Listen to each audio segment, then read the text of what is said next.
இந்த பூஜை அப்படின்னு வரும்பொழுது எல்லா பூஜா விதானத்திலையுமே பார்க்கலாம். முதல்ல என்ன பண்ணிருப்பான்னு சொன்னா ஒரு மஞ்சள் பிள்ளையார் பூஜையை வச்சிருப்பா.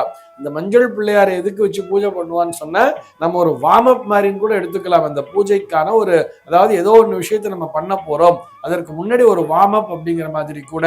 இது போக நிர்விக்னமாக நடக்க வேண்டும், நான் என்ன பர்பஸ்க்காக இந்த பூஜையை பண்றோம் அந்த பூஜை தடையில்லாமல் நடைபெற வேண்டும் அப்படிங்கிறதுக்காக.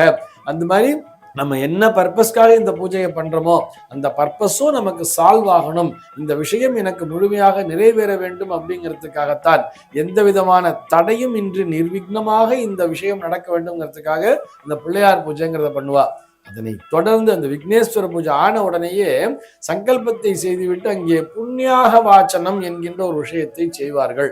அந்த புண்ணியாக வாச்சனம்ங்கிறது எதுக்குன்னு சொல்லி பார்த்தோம்னா அதுதான் சுத்தப்படுத்துகிறது. எங்கே நம்மை மாத்திரமல்ல, அந்த ஸ்தல சுத்தி, அந்த ஸ்தான சுத்தின்னு சொல்றா இல்லையா, அந்த ஸ்தல சுத்தி ஆகட்டும்.